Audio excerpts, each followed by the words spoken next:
এক ক্লিকে যখন বিশ্ব, তখন কিন্তু আমরা সকলেই হুমকির মুখে। কেউ বা প্রতিনিয়ত ব্ল্যাকমেলের শিকার হচ্ছি, কেউ বা প্রতিনিয়ত ধোকার শিকার হচ্ছি, কেউ বা প্রতিনিয়ত প্রতারণার শিকার হচ্ছি। কিভাবে আসুন জেনে নেই আজকের ভিডিওর মাধ্যমে। সম্মানিত প্রিয় দিনী ভাই, এক ক্লিকে আপনি পুরো বিশ্ব দেখতে পাচ্ছেন স্মার্টফোনের মাধ্যমে। তো এই স্মার্টফোনটা যারা প্রপারলি ভালোভাবে ইউজ করতেছে তারা এর সুফল পাচ্ছে, আর যারা একে বাজে কাজে খারাপ কাজে ইউজ করতেছে তারাও এর বাজেভাবে সুফল পাচ্ছে।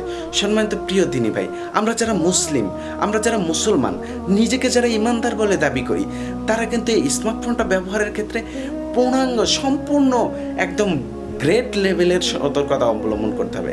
কেন প্রিয় দিনী ভাইয়েরা? এক ক্লিকের মাধ্যমে আপনার একটা প্রচার করা সংবাদ হাজারো মানুষের কাছে সরে যাচ্ছে, কোটি মানুষের কাছে সরে যাচ্ছে।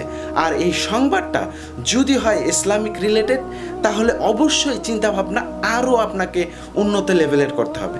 কেননা প্রিয় দিনী ভাই, ইসলামিক বিষয়ে যেমন আপনি কাউকে ধোঁকা দিতে পারেন না, তেমনি আপনার প্রচারিত সংবাদের মাধ্যমে কেউ ধোঁকাপ্রাপ্ত হোক, এটাও আপনার জন্য কাম্য হবে না।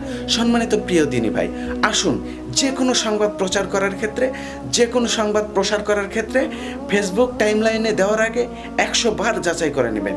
কেন এই সংবাদটা দিচ্ছি, এই সংবাদটা আমার এবং আরেক ভাইয়ের কী উপকারে আসবে, সম্পূর্ণ 100% যাচাই করে এবং সঠিক সংবাদ সঠিক জায়গায় প্রচার করুন।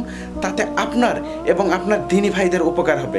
সম্মানিত প্রিয় দিনী ভাই, যদি আপনি সঠিক সংবাদ সঠিকভাবে না প্রচার করেন, তাহলে সেই ক্ষেত্রে আপনাকে কিন্তু অনেক অনেক গুনাহের ভাগদার হতে হবে। তাই প্রিয় দিনী ভাই, গুনাহ থেকে বেঁচে থাকার জন্য যেটুকুই ইউটিউব ফেসবুকে যেটুকুই সংবাদ প্রচার করবেন, সবটুকু সঠিক কিনা বিচার বিবেচনা বিশ্লেষণ করে তার প্রচার করবেন। আল্লাহ তাআলা আপনাকে আমাকে দিনের সঠিক জ্ঞান দান করুক। আল্লাহুম্মা আমিন।